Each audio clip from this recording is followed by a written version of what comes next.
right now is the founder and editor-in-chief of WikiLeaks, Julian Assange. Julian, welcome to Fox and Friends. Good morning. You have a really morning tone over there. It's midday here, so I'm going to try and adapt to how enthusiastic you guys are. We got to wake everyone up, and it is a Friday. So thank you so much for joining us. So you're saying you have significant and unexpected material that you're going to release before this election. Can you give us a little taste of what is included? No, not really. Sorry to disappoint you, but we have quite a lot of material in relation to the US election, thousands of pages relating to various aspects of the Hillary Clinton campaign and some other institutions. The publicity as a result of our DNC publications, which caused the top 5 Democratic officials in the Democratic Party to resign, including the President, Debbie Wasserman Schultz, has led to other sources being encouraged, and so they step forward, and hopefully that process will continue as we continue to publish, and we can see a kind of cascade of information, hopefully also coming out about the Republican campaign, and then Americans and others can be better informed about who the new power figures are going to be in U.S. politics. Julian, you just said the Republican campaign. Do you have information about Donald Trump? We do have some information about the Republican campaign. I mean, from a point of view of an investigative journalist organization like WikiLeaks, the problem with the Trump campaign is it's actually hard for us to publish much more controversial material than what comes out of Donald Trump's mouth every second day. That's a very strange reality for most of the media to be in. Mm-hmm. Well, I had Reince Priebus on radio yesterday, and he said this: I'm not happy about whatever happened to the DNC and all those groups. It's not right, and obviously I'm not cheering for folks stealing private information from American entities. I'm not on board with that, whatever it means. So he watched his counterpart get fired and chaos ensue, and he's saying it's wrong. Why do you feel as though you have to insert yourself in the American process? Well, look, WikiLeaks is a global media organization. We are funded by the public. We're not funded by dodgy foundations. We're not funded by dodgy advertisers. We're funded by the public, in fact, mostly the American public. In fact, we're tax deductible in the United States. You can go to wikileaks.org and hit the donate button. And that means we can publish more and we can publish faster. So, you know, there's other Australians that believe that the public have a right to know various senses. One of them owns your TV station, Rupert Murdoch. Okay. Let me ask you this. Does WikiLeaks have a policy about publishing personal health records? Is there a possibility? We've heard a lot about various candidates' health this campaign. Is there a possibility, and I know you're being cagey about what you're going to tell us you're going to release, but do you have a policy against releasing somebody's personal medical information? That's an interesting question in relation to a presidential candidate. I mean, we wouldn't bother in other circumstances where someone is a power figure, or there can be other cases. So in a criminal case, for example, where someone's been shot, maybe that forms part of it. Where someone has died and there's a dispute over the will, for example, and a question as to whether someone has been murdered, those can be part of it. But yes, if we received medical information about the presidential candidates, I think that would be of genuine interest. Okay, well then let us ask you, then Julian, let's just be direct. Have you received information about Hillary Clinton's medical condition? Whatever it is. I know you guys would love it if we scooped ourselves on Fox and Friends, but we're not going to. We have already published 32,000, more than that now, Hillary Clinton emails. You can search them on wikileaks.org, all of them. A lot of stories have come out about that. There are passing references to Hillary Clinton's head injury, which she called I have a cracked head, to decision fatigue,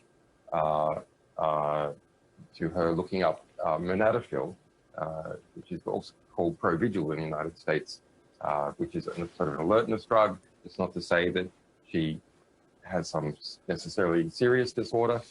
Anyone in a very high-stress job like military pilots might be taking this.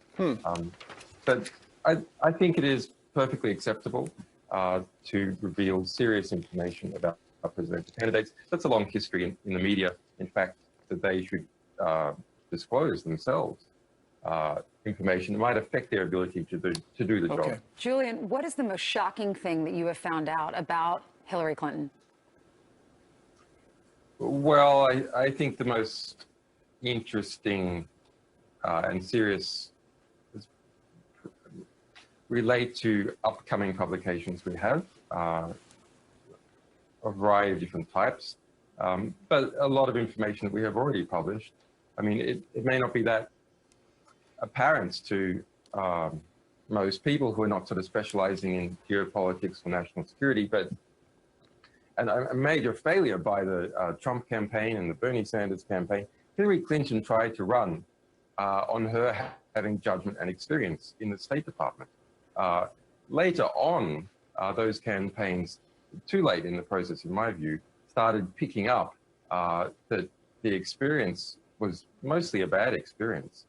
So, for example, in Libya, we published 1,700 emails about her involvement in Libya. Now, Benghazi is just a small part of that, but she was the leading architect, the leading political force driving to destroy the Libyan state. And the Pentagon was pushing, senior generals in the Pentagon, not all of them, but a number, were pushing strongly that the Libyan state should not be destroyed because radical jihadi groups would move in and take it over, which they did.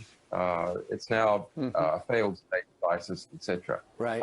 And she was the leading cause of this. We published something from her emails called the Libya TikTok.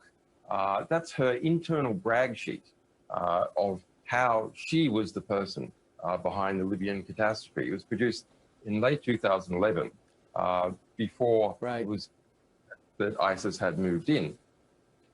We got about 90 seconds. I want to come back and we have some viewer questions for you, Julian. We do thank you for joining us this morning. However, I do notice one thing. You don't say anything bad about the Russians. They gave you your own TV show and a Russian-controlled media. Have they intimidated you? That's false. It's just false. It's false information. There's now a campaign underway because Hillary Clinton's camp and those who support her, for good reasons and bad, know that we have serious upcoming publications. So since the WikiLeaks, there's been a campaign against WikiLeaks because they're worried about an ex-publication.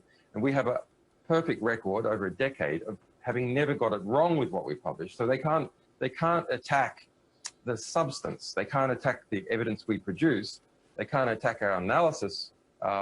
So instead they try and attack us through ad hominems. It is false. I have never had a job in Russia today, ever. I produced the independent show. 12 broadcasters bought it, including Russia Today, back in 2012. We have published 650,000 documents about Russia or Putin, most of them critical. More than 2.3 million about Syria and Bashar al-Assad, including Bashar al-Assad's personal emails. So this is just complete garbage. Okay. All right. As we mentioned, Julian is sticking around to answer some of your questions. Email us, friends@foxnews.com, or you could tweet us. More from London in 2 minutes.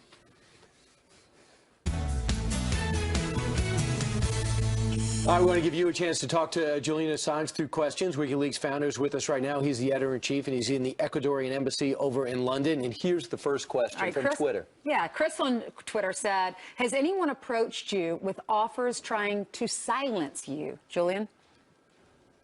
I wouldn't say offers. Yes, there have been threats communicated through intermediaries. There have been public threats also. Some of those you can see operating in Ecuador through the opposition, which is said that I should be handed over to the British to be put in prison in direct response to our DNC publications. Now, those threats are not going to work against this organization. Anyone looking at its history can see that. And the Ecuadorian people, Ecuadorian government, that's a proud, tough nation. I don't expect those threats would work there either, and they would be illegal if that attempt was carried out. Yeah, there was a guy trying to climb up the building. All right, Posh has tweeted this question: how high, Julian, does the corruption go in D.C.?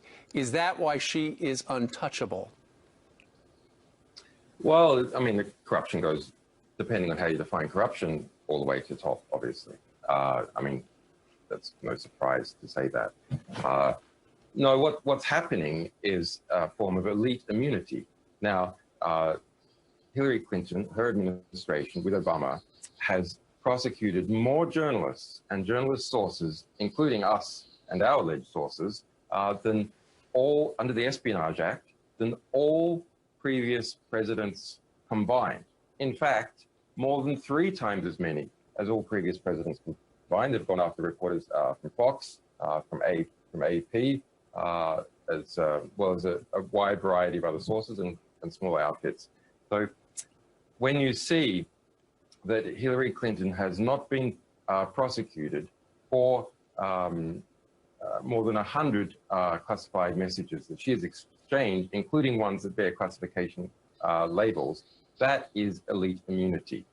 Now, Hillary Clinton is not the only one who has elite immunity. Yes, presumably it's because of the size of her network, the amount of kind of cronyistic influences that she has developed. She's a hard target for people to tackle. She can affect them back. But you also see no one from the National Security Agency was prosecuted as a result of Edward Snowden's disclosures. James Clapper has not. Okay. So, you know, there are various forms of elite immunity coupled with the, you know, the deep state, the intelligence agencies, etc. Interesting. All right.